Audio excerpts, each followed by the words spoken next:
Ryan's office revenge. The text came in at 3:47 p.m., right there in the bleachers, watching my kid Lucas pitch his heart out in the bottom of the ninth.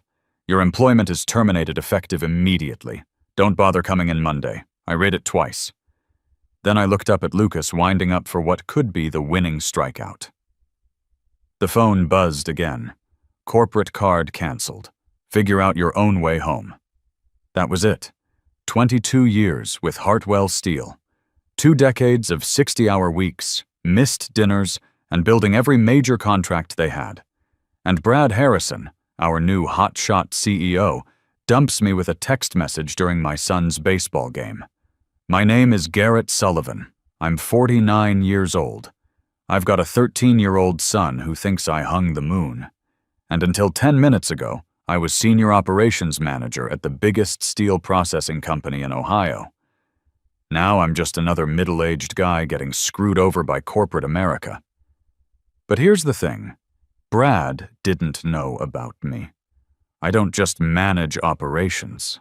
Write the contracts, every single one, and buried in that $12 million equipment deal he was so eager to close without me? Well, let's just say he's about to learn what happens when you throw away the guy who built your house of cards.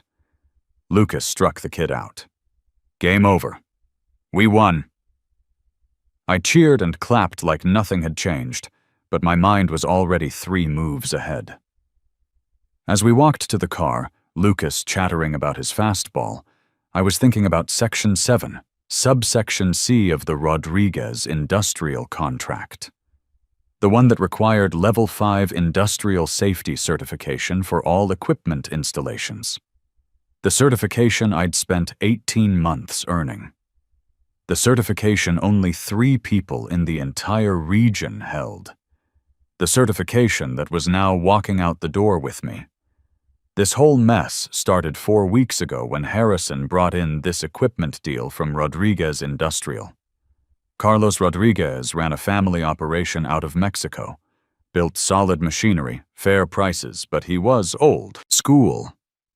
He wanted to deal with people he trusted, not some corporate suits who changed every quarter. I'd worked with Carlos for 5 years. His father had started the business, and Carlos was teaching his son the ropes the same way I was trying to teach Lucas about integrity and hard work. When Hartwell needed specialized steel processing equipment, Carlos was our guy. The $12 million contract was huge for us.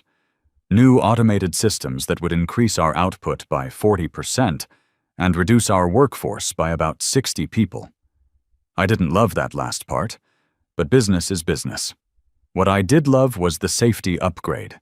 These machines were top of the line, but they required proper certification to operate legally. That's where I came in. OSHA regulations require certified oversight for major industrial equipment installation and operation. Without Level 5 certification, your insurance is void and you're running an illegal operation.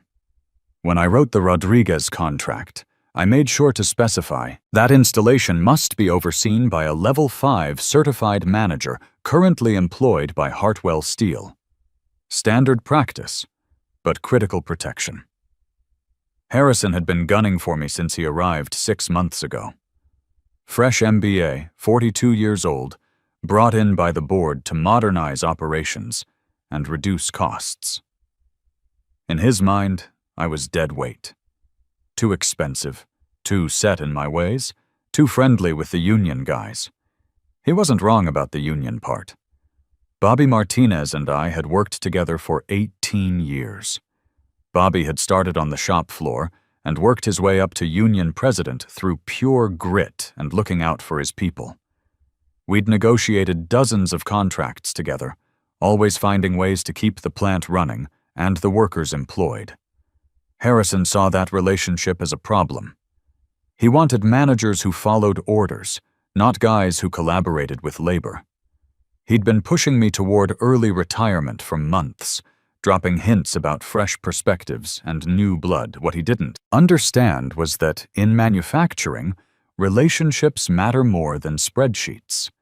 You can have all the efficiency models you want, but if the union doesn't trust you and your suppliers don't respect you, You've got nothing but expensive paperwork. 2 weeks before he fired me, Harrison called an all-hands meeting.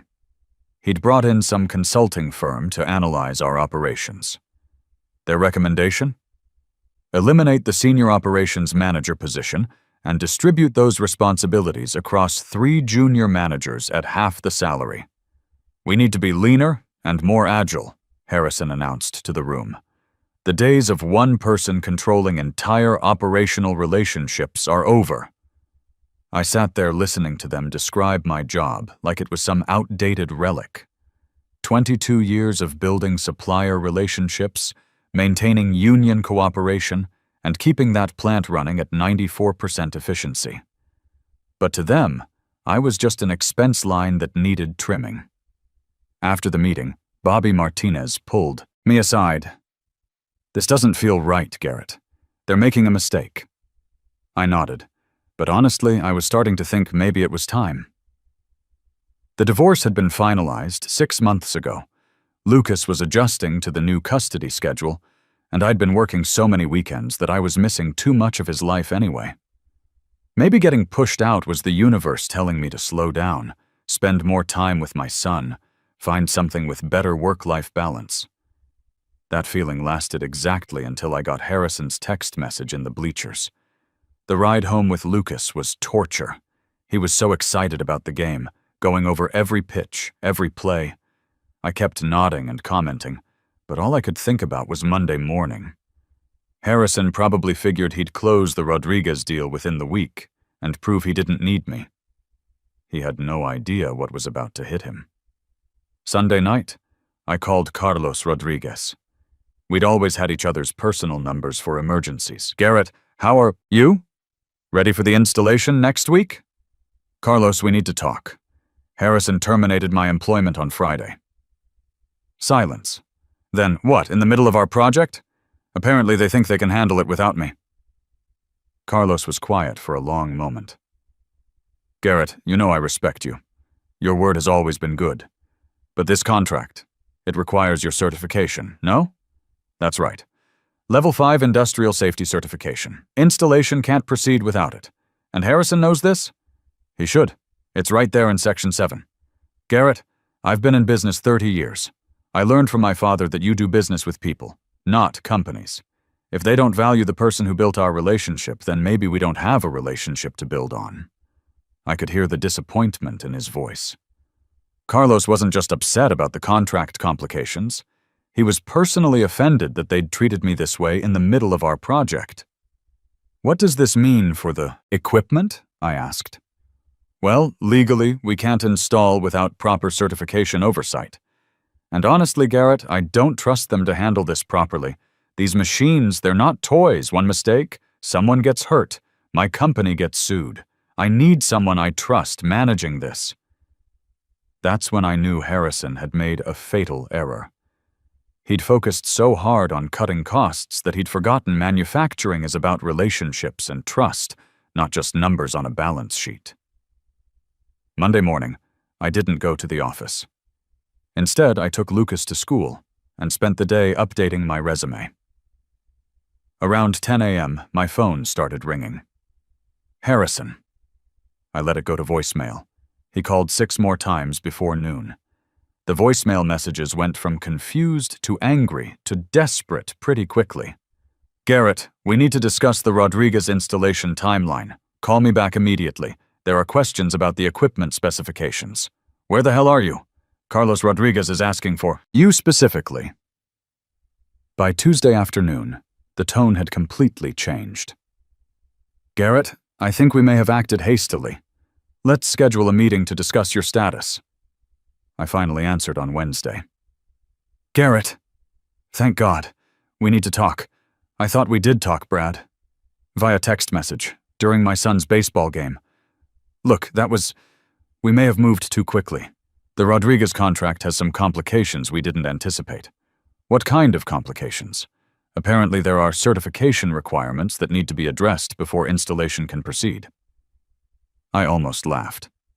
"You mean the Level 5 Industrial Safety Certification that's specified in Section 7, subsection C of the contract I wrote?" Right, that one. How quickly can we get someone certified? 18 months. Assuming they pass the final exam on the first try.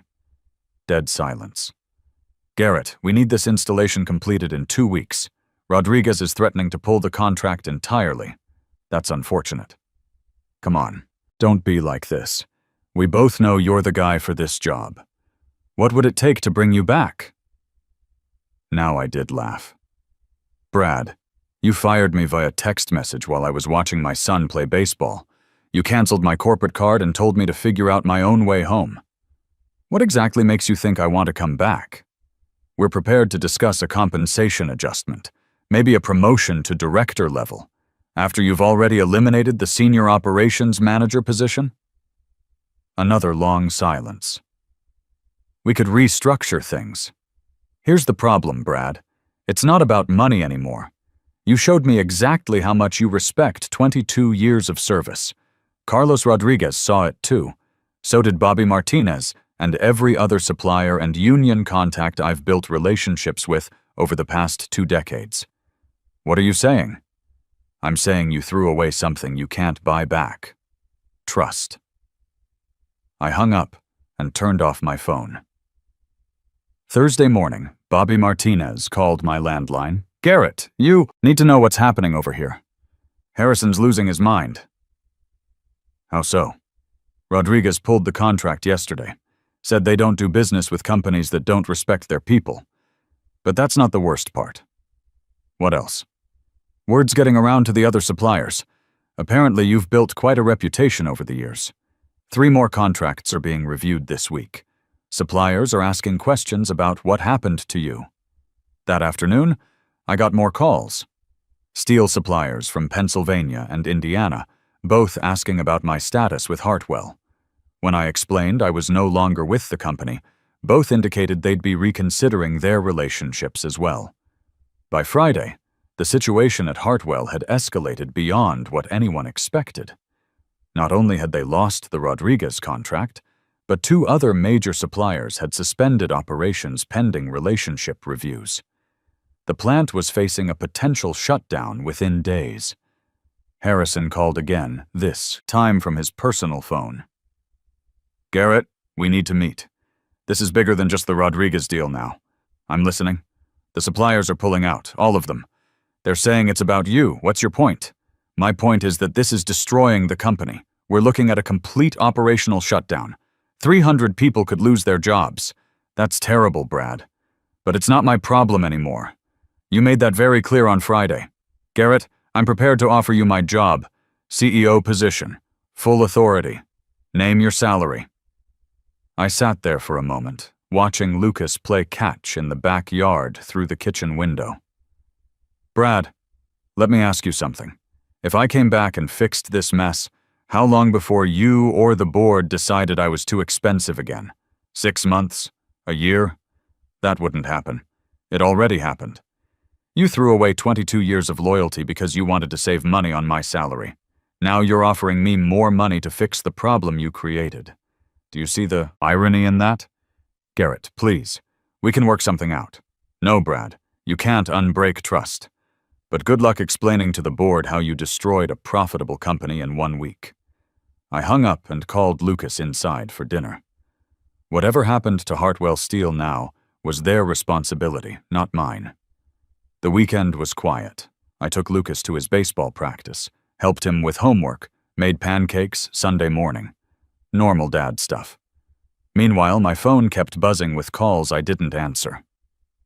Monday morning brought news that made the local business section. Hartwell Steel faces operational crisis as key suppliers withdraw. The article didn't mention my name, but anyone in the industry knew exactly what had happened.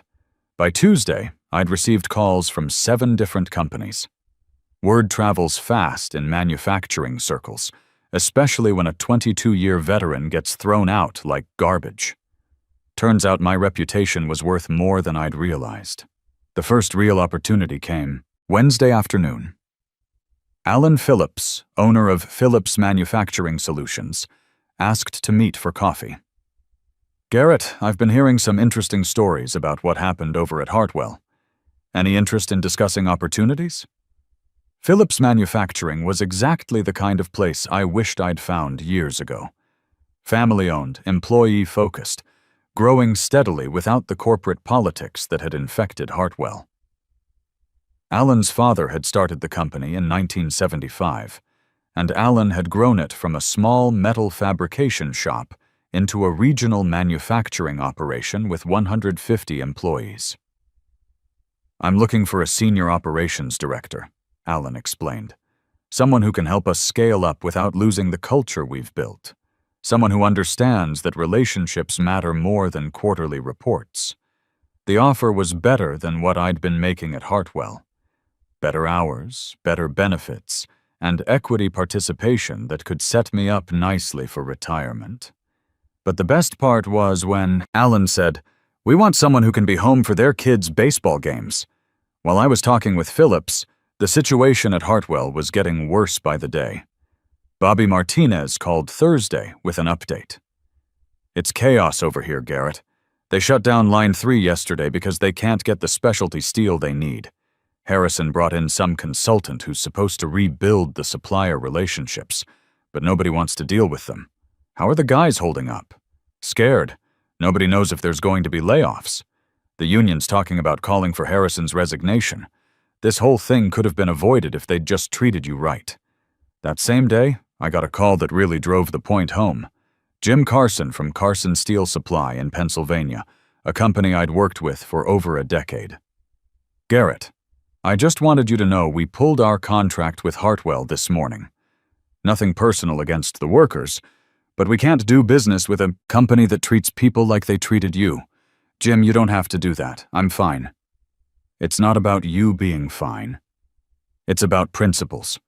We've been in business for 40 years, and we've learned that companies who don't value loyalty don't deserve it. Besides, I hear you might be landing somewhere good."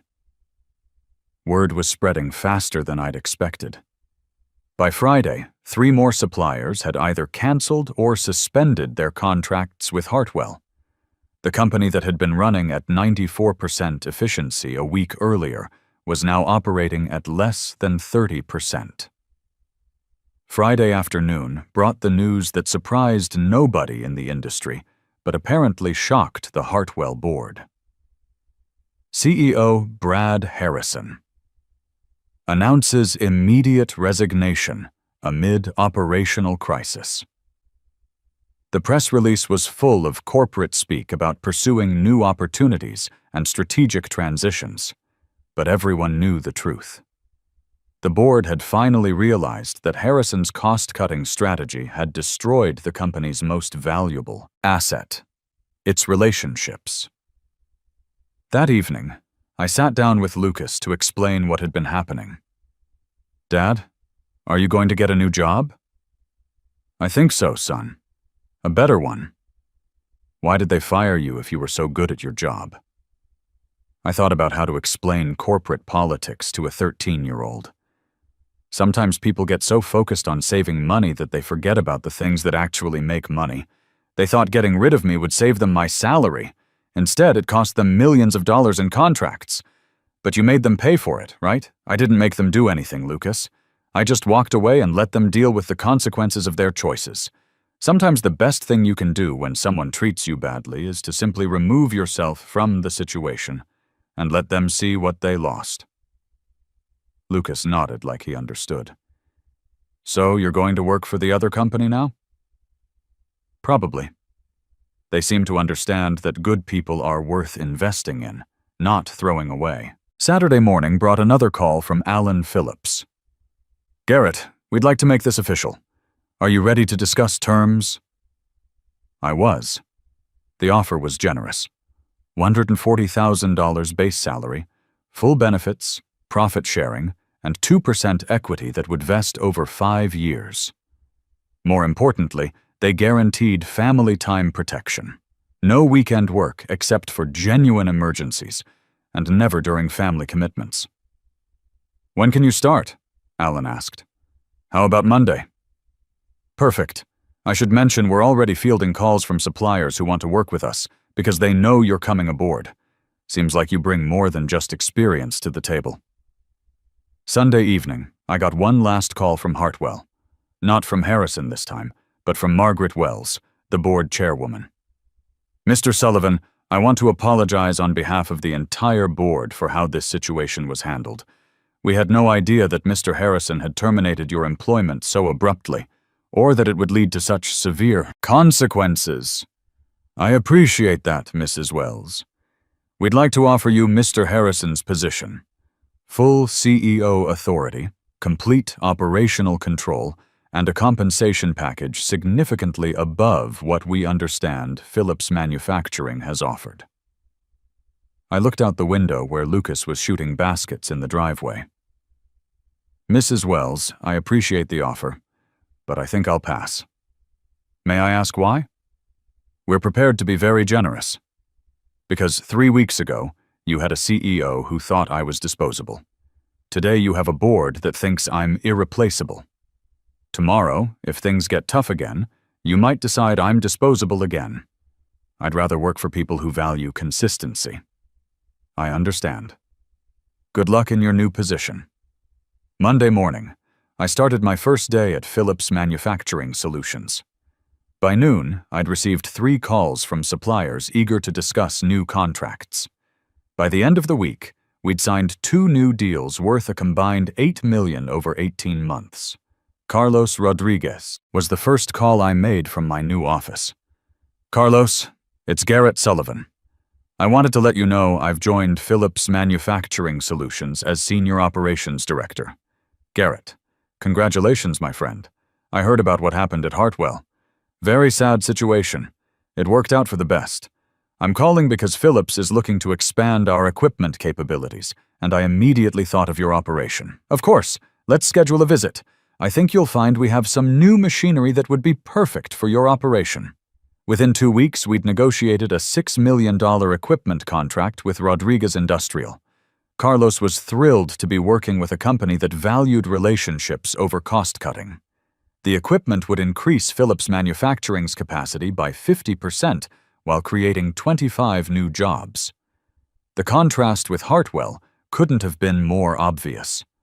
While Phillips was expanding and hiring, Hartwell was struggling to keep their doors open. The plant that had employed 300 people was down to 180, with more layoffs expected.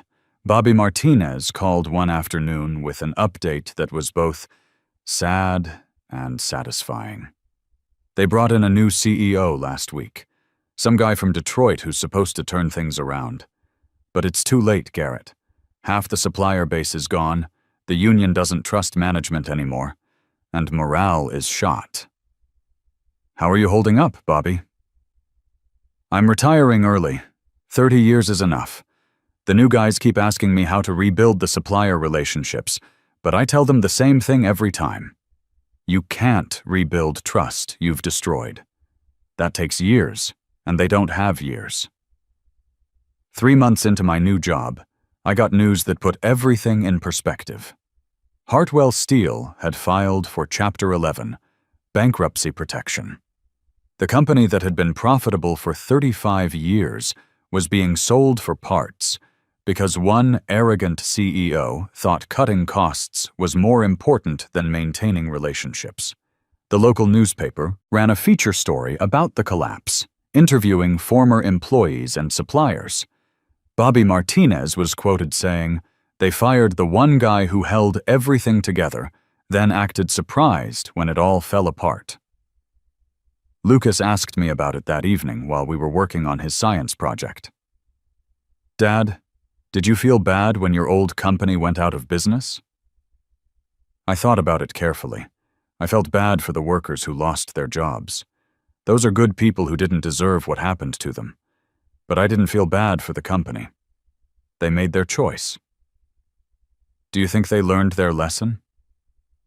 I hope so, but probably not. People like Harrison usually blame everyone except themselves. He'll probably get hired somewhere else and make the same mistakes. But you won, right? It's not about winning or losing, son. It's about knowing your worth and not letting anyone treat you like you don't matter. 6 months later, Phillips Manufacturing landed the contract that proved my value beyond any doubt. A major automotive company needed a supplier for specialized steel components, and they specifically requested to work with me based on my industry reputation. The contract was worth $15 million over 3 years. It was the largest deal in Phillips Manufacturing's history, and it came with one condition. Garrett Sullivan had to be the primary operations manager. "How does it feel to be irreplaceable?" Alan Phillips asked as we signed the paperwork. "It feels like vindication," I said. "But more importantly, it feels like security. The equity stake I'd received was looking better every quarter. Phillips Manufacturing's revenue had grown by 60% since I'd joined, and my 2% ownership was worth more than I'd saved in 15 years at Hartwell. Last month, I heard that Brad Harrison had landed a new CEO position at a manufacturing company in Tennessee. I wished their employees luck. A year after starting at Phillips, I made it to every one of Lucas's baseball games. We'd built a routine. Games on weekends, practice twice a week, and pizza afterward when his team won. The kind of routine that had been impossible when I was working 60-hour weeks trying to prove my loyalty to people who didn't value it. "Dad, some of my friends' parents are always talking about work stuff. You don't do that anymore. That's because I work for people who understand that there's more to life than work. Is that why you're happier now?" "I'm happier because I learned that you can't force people to appreciate you. But when you find people who do, you hold on to them." Last week, Carlos Rodriguez called with news that surprised even me. "Garrett, I've been talking to other suppliers about what you've built at Phillips Manufacturing. There's interest in forming a supplier cooperative, companies that want to work with operations that treat people right. What would that look like?" "Preferred partnerships. Better terms for companies with good reputations. Maybe some kind of industry certification for ethical business practices. You've shown that treating people well isn't just morally right. It's good business." The idea excited me more than any promotion ever had. Using my experience to help build an industry culture that valued people over pure profit margins felt like the right way to spend the rest of my career. That evening, Lucas asked me the question that brought everything into focus. "Dad, do you ever wonder what would have happened if your old boss hadn't fired you?" I looked at my son, thinking about the path that had led us here. Better job, better balance, better future, and a relationship with him that was stronger because I'd learned to prioritize what actually mattered. "You know what, Lucas? I used to think getting fired was the worst thing that could happen to me. But it turned out to be the best thing. Sometimes people do you a favor without meaning to. How is getting fired a favor? Because it forced me to find out what I was really worth. And it taught me that the most powerful thing you can do when someone doesn't value you is to walk away and let them discover what they've lost." Harrison thought he was cutting costs when he fired me. What he really did was set me free to find people who understood that experience, integrity, and relationships are worth more than any line item on a budget. Sometimes the best revenge isn't what you do to someone. It's simply becoming the success story they'll never be part of.